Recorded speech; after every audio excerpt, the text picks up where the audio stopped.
আদিবাসী শব্দ নিয়ে সরকারের আপত্তি থাকলে তা আলোচনার মাধ্যমে সমাধান করা উচিত, হামলার মাধ্যমে নয়, এমন মন্তব্য করেছেন অধ্যাপক ডক্টর আনু মোহাম্মদ।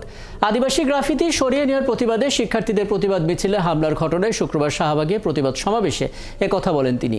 এ সময় সমাবেশে স্বরাষ্ট্র উপদেষ্টার পদত্যাগের দাবি জানানো হয়। এর আগে প্রেসক্লাবে আরেক প্রতিবাদ সভায় গণফোরামের সভাপতি সুব্রত চৌধুরী বলেন, আদিবাসীদের স্বীকৃতি মুছে দেওয়া ষড়যন্ত্রে পা দিয়েছে সরকার। বিস্তারিত জানাচ্ছেন মাইনুল মারুফ। পাঠ্যবই থেকে আদিবাসী শব্দ সম্বলিত গ্রাফিতি বদলে দেওয়ার প্রতিবাদে বুধবার ঢাকায় এনসিটিবি কার্যালয়ের সামনে শিক্ষার্থীদের উপর হামলার প্রতিবাদে বৃহস্পতিবার সচিবালয় ঘেরাও কর্মসূচি দিয়েছিল সংক্ষুব্ধ ছাত্র জনতা। সেই মিছিলে হয় পুনরায় হামলা, তবে এবার অ্যাকশনে পুলিশ।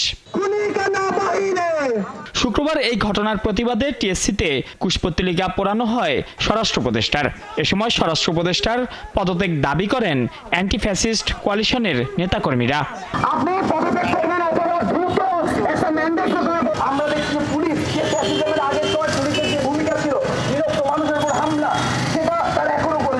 একই সময় শাহবাগ মোড়ে হামলার ঘটনায় প্রতিবাদ সমাবেশ করে গণতান্ত্রিক অধিকার কমিটি। সমাবেশ থেকেও স্বরাষ্ট্র উপদেষ্টার পদত্যাগ দাবির পাশাপাশি উঠে আসে শিক্ষার্থীদের উপর হামলায় জড়িতদের গ্রেফতারের দাবি। যদি ছাত্র এবং জনতার বিপক্ষে দাঁড়িয়ে থাকেন, তাহলে আপনাদেরও বিপক্ষে ছাত্র এবং জনতা আবারও দাঁড়াবে।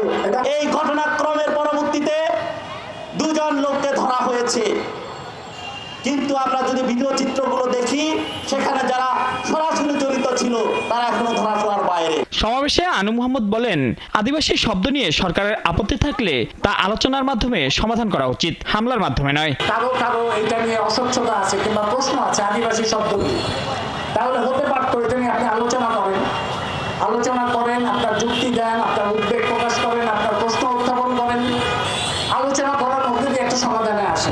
একই দিন প্রেস ক্লাবের সামনে যুব ঐক্য পরিষদের প্রতিবাদ সমাবেশে বক্তারা বলেন, আদিবাসীদের স্বীকৃতি মুছে দেওয়ার ষড়যন্ত্রে পা দিয়েছে সরকার। আদিবাসীদের স্বীকৃতি, সেই স্বীকৃতিকে চিরতরে মুছে দেওয়ার যে ষড়যন্ত্র, সেই ষড়যন্ত্রের মধ্যে পা দিয়েছে বর্তমান সরকার।